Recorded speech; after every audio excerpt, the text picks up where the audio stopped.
عالم نے ارشاد فرمایا فَإِذَا فَرَغْتَ فَانْصَبْ وَإِلَىٰ رَبِّكَ فَارْغَب، حبیب آ جاؤ لیکن خالی مت آنا، اپنی جگہ پر کسی کو معین کر کے آنا، اپنی جگہ پر کسی کو بیٹھا کے آنا، اس کے بعد پہلے ہادی کا انتظام، اس کے بعد ہماری بارگاہ میں آنا، پہلے ہادی کا انتظام۔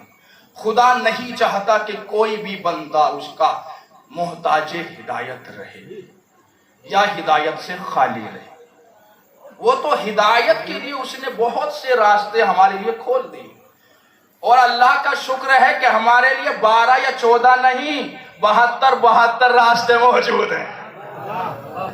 ہمارے لیے ہدایت کے راستے صرف 12 یا 14 نہیں، 72 راستے ہمارے پاس ہدایت کے کھلے ہوئے ہیں، 72 راستے ہیں ہدایت کے۔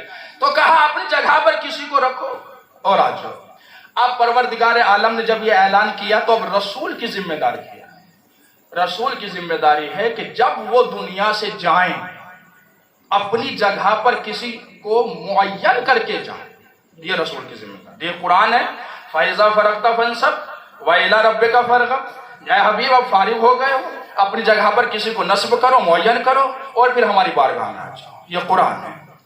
تو جب یہ قرآن میں اعلان ہو گیا، اب نبی کے اوپر یہ حکم مستحب نہیں، میں نے ابھی بتایا احکام ہمارے یہاں 5 طرح کے ہوتے ہیں۔ دین اسلام میں احکام کی 5 قسمیں، بچے اس بات کو غور سے سنیں، دین اسلام میں احکام کی 5 قسمیں، 5 طرح کے ہیں۔ احکام کو، حکم کو، آرڈر کو ڈیوائیڈ کیا گیا ہے ان 5 پارٹس، 5 مقام پر 5 کیٹیگری میں ڈیوائیڈ کیا گیا۔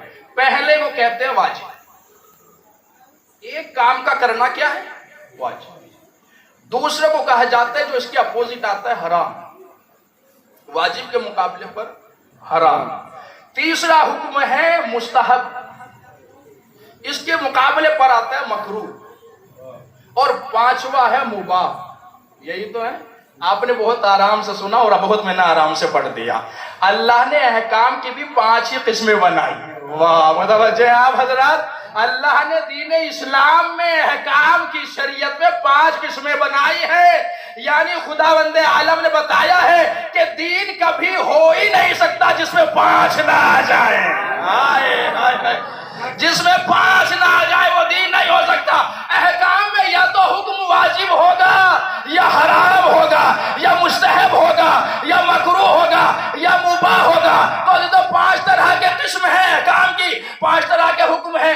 ہمارے لیے حکم واجب بھی ہوگا، حرام بھی ہوگا، مباح بھی ہوگا، مکروہ بھی ہوگا، مستحب بھی ہوگا، لیکن رسول کے لیے، معصوم کے لیے جتنے بھی احکام آئیں گے جنہیں انجام دینا ہے، یا تو وہ واجب ہوں گے یا جنہیں انجام نہیں دینا وہ حرام ہوں گے۔ اور کوئی ایسا حکم نہیں ہے معصومین کے لیے، یا تو واجب کا مرحلہ ہوگا یا حرام کا مرحلہ ہوگا۔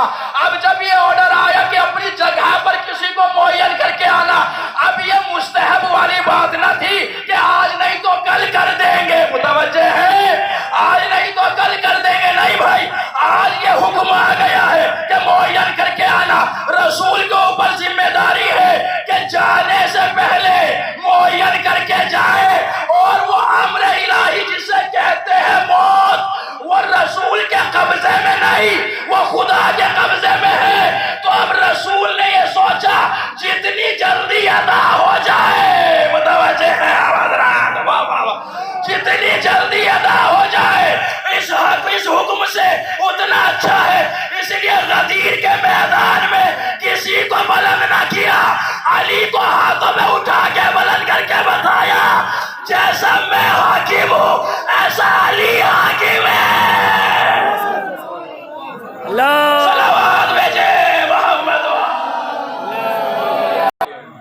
ویسے علی حاکم، کیونکہ یہ واجب ہو گیا تھا اپنی جگہ پر کسی کو معین کرنا، یہ واجب ہو گیا تو رسول کے اوپر اب واجب کو ادا کرنا بہت ضروری ہے۔ اب ہم نے ابھی میں نے کہا ہمارے اوپر جو جن کے اوپر احکام شرعی واجب ہو جاتے ہیں، واجب ہونے کا مطلب یہ نہیں کہ پڑھ لیں گے کر دیں گے، نہیں، واجب کا مطلب ہے اگر نہیں کیا تو ہمیں سزا ملے، ہم سزا کے مستحق ہو جائیں گے۔